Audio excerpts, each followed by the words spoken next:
सवाल दो हैं। यूसुफ जी ज्वाइन कर गए हैं हमारे इस चैनल में, हमारे इस कार्यक्रम में आपका स्वागत है यूसुफ जी, मेहमान के तौर पर। चूंकि बहुत लास्ट में पहुंच रहे हैं, हमारा 8:35 पर कार्यक्रम शुरू हो जा रहा है। सवाल यह है कि क्या धर्मेंद्र प्रधान को नैतिक जिम्मेदारी लेते हुए इस्तीफा दे देना चाहिए था, जो ये परीक्षा का मामला था? और देश की सबसे बड़ी चिंता अब है कि पेपर लीक उद्योग बनता जा रहा है। आपको क्या लगता है, जरूर आप कहें। जी सर, बिल्कुल उनको इसकी जिम्मेदारी लेते हुए इस्तीफा दे देना चाहिए जी। और उनको इस्तीफा भी दे देना चाहिए। और माननीय मुख्यमंत्री जी को अब तक जो है आतंकियों को जो है या तो उनका इनकाउंटर करा देना चाहिए था और या तो उनको फांसी दिला देनी चाहिए थी जी। और इसमें जो है उत्तर प्रदेश सरकार जो है विफल है। एक नहीं अनेकों बार जो है, जब 87 बार पेपर लीक हो गए उसके बाद कोई कार्रवाई ना होना, यह उत्तर प्रदेश सरकार की नाकामी है।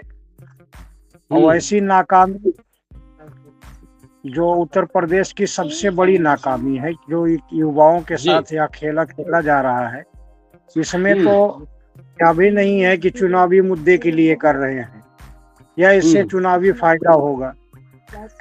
आखिर उन जिम्मेदार जो हैं उनको बचाया क्यों जा रहा है?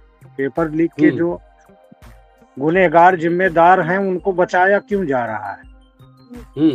और सरकार इस पर विफल क्यों है? एक गरीब अगर झोपड़ा बना लेता है, अगर 50 घर जो है किसी तालाब पे बने रहते हैं, तो उनको नोटिस दे के बिना उनको समय भी नहीं दिया जाता और बुलडोज कर दिया जाता है।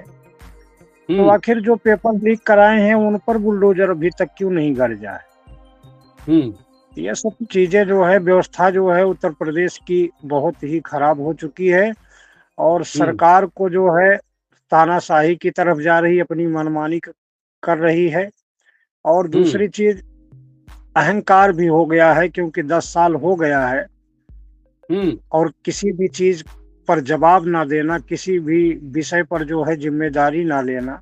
ऑर्डर मेंटेन करते हुए, भारत की प्रतिभाओं का ध्यान देते हुए, भारत माता के भविष्य का ध्यान देते हुए, हमारे नव युवकों की परीक्षा को डैमेज करने के बाद धर्मेंद्र प्रधान जी को एक सेकंड भी मंत्रिमंडल पद पर नहीं बैठना चाहिए। ये राम जी का लाइन एंड ऑर्डर मेंटेन करके कहता। इसीलिए हमारी बात, जब मैं शक्ति की बात करता हूँ, अगर कोई दुश्मन सामने है तो मैं क्या इंतजार करूँ वो मुझे गोली मार दे? उसके मारने से पहले आत्मरक्षा के लिए ये संविधान में है, पहले हम उसको गोली मार देंगे। जो इंसान बच्चों का